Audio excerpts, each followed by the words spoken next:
the actual heater element of the immersion.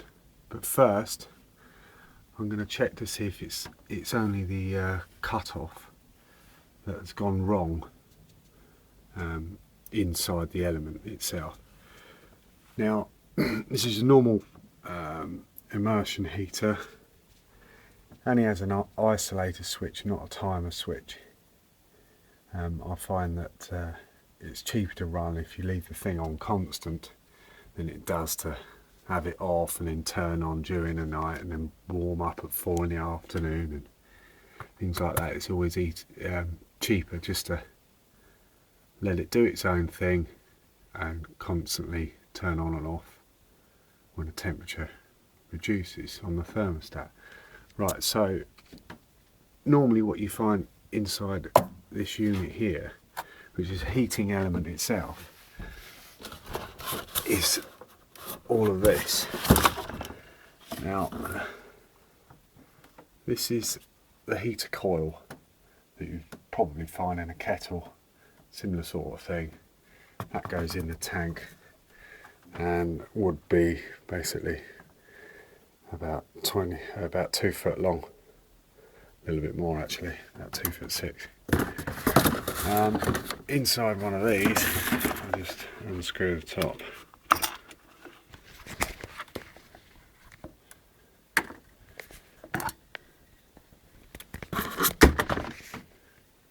Inside you have a hole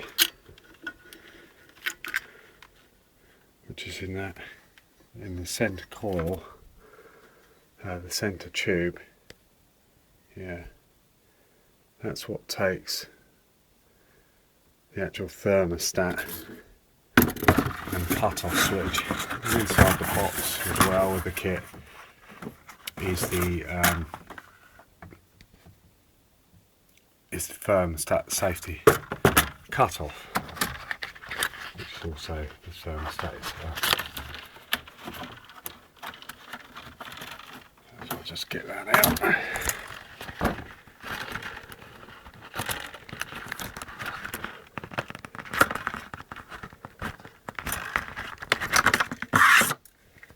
Okay, so I'm going to try and see if that is the problem to begin with.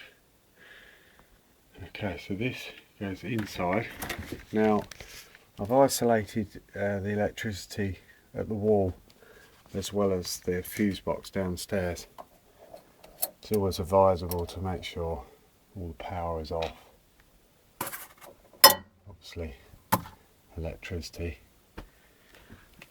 is an issue if you do not isolate it.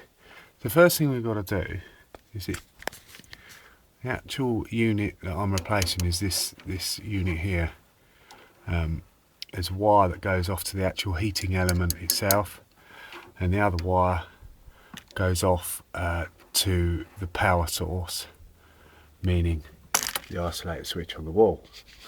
So just release those wires. Now there's no need, you don't get wet with this because we're not taking the whole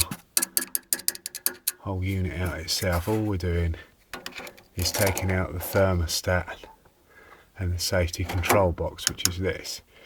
Now there is a reset button on the safety control box. I've tried that, it won't reset.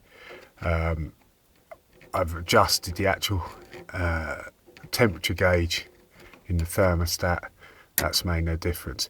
So if I replace this first and just pull it straight out and replace it with the new one. Let's pop them in like that. Okay, so on the top you'll see 2 screw holes where the wires go in on the sides. So this one is for the heater element, this side, and the other side goes back to the main source. This is the adjustment on top. For high temperature is this way, low temperature is that way. I'm going to set it in the middle to begin with.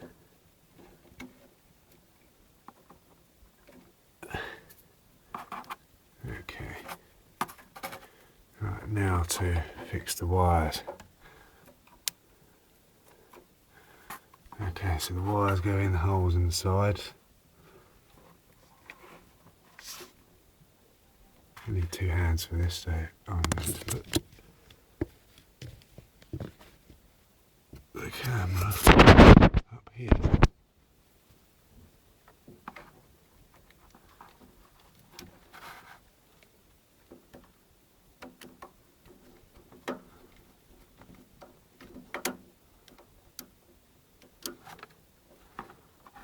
And the positive, which is the brown, goes in the other side. Let's just release that screw some more. This is normally the problem that happens with these is this actual, the cut off. They get so hot because they're on constantly that they bugger up every now and then. About 10 each, but for the complete kit it's about 15 to 20 quid. So that's all on. Everything's earthed, all the earth wires fine. So we've got good earth. Making sure the earths are intact, all the pipe work. So all that's all fine, nothing loose there. Everything's earthed. Okay, we'll put the cap back on.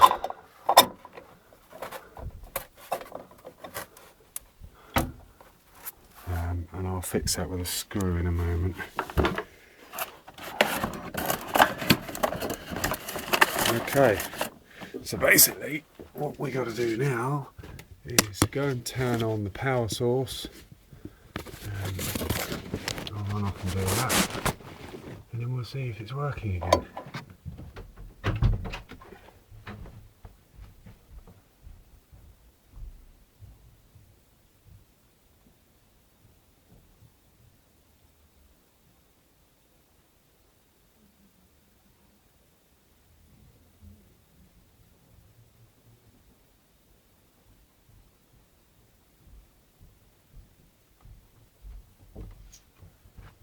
Okay, I've turned it on back at the mains, so now I'm going to turn it on at the wall. Listen for a bang. No bang, but straight away I can hear the actual element working and warming up. If I put the phone to the pipe work, hopefully you might hear it.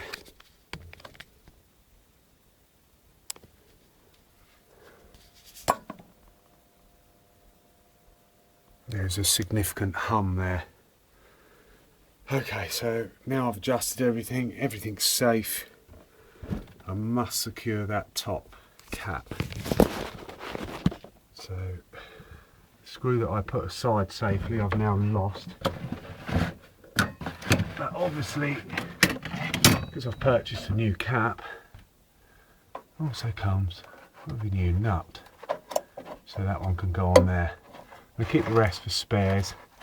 So yeah, basically, if your immersion heater packs up, first thing you want to do is check to see if it's the thermostat itself.